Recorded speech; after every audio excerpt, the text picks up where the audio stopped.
क्या राजस्थान कांग्रेस के दो सबसे बड़े महारथी यानी अशोक गहलोत और सचिन पायलट वाकई में सुधर गए हैं, या फिर उनके अचानक बदले सुरों के पीछे दिल्ली दरबार का वो हंटर है जिसने दोनों को भीगी बिल्ली बनने पर मजबूर कर दिया है। अभी चंद दिनों पहले तक जो दोनों नेता एक दूसरे के राजनीतिक वजूद को मिटाने पर तुले थे, अचानक ऐसा क्या हुआ कि उनके दिलों में एक दूसरे के लिए स्नेह और पुराने संबंधों की नदियां बहने लगी। राजनीति में जब दो विरोधी अचानक एक दूसरे की तारीफ करने लगे तो समझ जाना चाहिए कि पर्दे के पीछे कोई बहुत बड़ा खेल हुआ है। आज के इस विशेष राजनीतिक विश्लेषण में हम राजस्थान कांग्रेस की इस सुलह की इनसाइड क्रोनोलॉजी को डिकोड करेंगे और जानेंगे कि कैसे दिल्ली की एक फटकार ने जयपुर के इस भड़कती हुई सियासी आग पर पल भर में पानी डाल दिया। इस पूरी कहानी की शुरुआत होती है 7 जून को, जब पूर्व मुख्यमंत्री अशोक गहलोत ने जयपुर के कॉन्स्टिट्यूशन क्लब में अचानक मीडिया के सामने आकर सचिन पायलट पर पिछले 30 महीने में सबसे बड़ा और तीखा हमला किया। गहलोत ने न केवल साल 2020 के मानेसर कांड को याद किया, बल्कि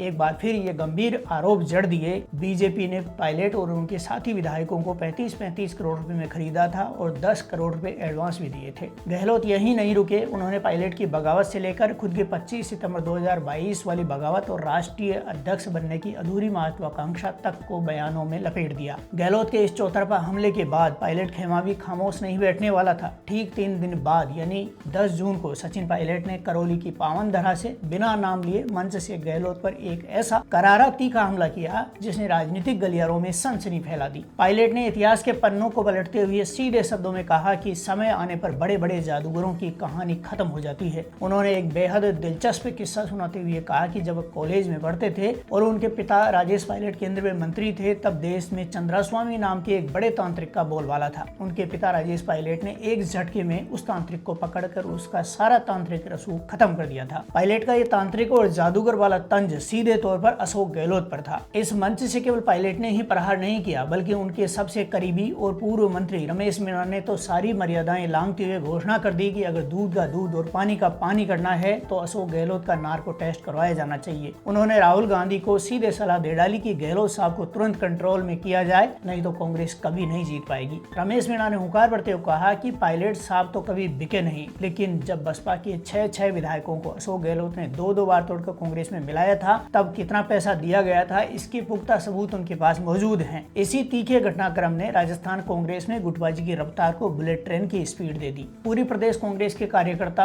और आम जनता हैरान थी। अब राजस्थान कांग्रेस में एक और बड़ा विस्फोट होने वाला है। लेकिन तभी यानी अगले दिन ही 11 जून को एक ऐसा यूटर्न आया जिसने सबको हतप्रभ कर दिया। सचिन पायलट ने अचानक नरमी बरतते हुए मीडिया के सामने आकर कहा कि गहलोत साहब तो बड़े बुजुर्ग हैं, वे मुझसे भी उतना ही स्नेह और प्यार करते हैं जितना अपने बेटे वैभव गहलोत से करते हैं। पायलट के इस बयान के तुरंत बाद जादूगर अशोक गहलोत का रवैया भी मोम की तरह पिघल गया। गहलोत ने तुरंत प्रतिक्रिया देते हुए कहा कि उनके और पायलट परिवार के रिश्ते बहुत पुराने और पारिवारिक हैं। उन्होंने याद दिलाया कि उन्होंने ही सचिन पायलट को पहली बार केंद्र में मंत्री बनवाया था, जिसके लिए पायलट को उन्हें धन्यवाद करना चाहिए। हालांकि गहलोत ने चुटकी लेते हुए ये भी जोड़ दिया कि उन्होंने जो कुछ भी पहले कहा था वे उनके दिल की बातें थी जो वो लंबे समय से कहना चाहते थे, और उनके सारे बयान पूरी तरह से तथ्यात्मक है, इसमें कुछ भी झूठ नहीं है। अब यहाँ सबसे तीखा और बड़ा सवाल ये उठता है कि जो नेता एक दिन पहले एक दूसरे का नार्को टेस्ट करवाने वाले, जादूगरी खत्म करने वाले और गद्दारी की पोल खोलने की बातें कर रहे थे, वे अचानक अगले ही दिन इतने आज्ञाकारी और प्रेम से भरे कैसे हो सकते हैं? क्या वाकई दोनों के दिल बदल गए थे? हकीकत इससे ठीक उलट है। पर्दे के पीछे की इनसाइड स्टोरी ये है कि जैसे ही इन दोनों गुटों के तीखे हमलों, चंद्रास्वामी वाले तंज और मर्यादा लांघते बयानों की लाइव रिपोर्ट दिल्ली में गांधी परिवार के पास पहुंची, कांग्रेस आला कमान का पारा 7वें आसमान पर पहुंच गया। कांग्रेस सूत्रों का कहना है कि पार्टी आला कमान ने तुरंत एक्शन लेते हुए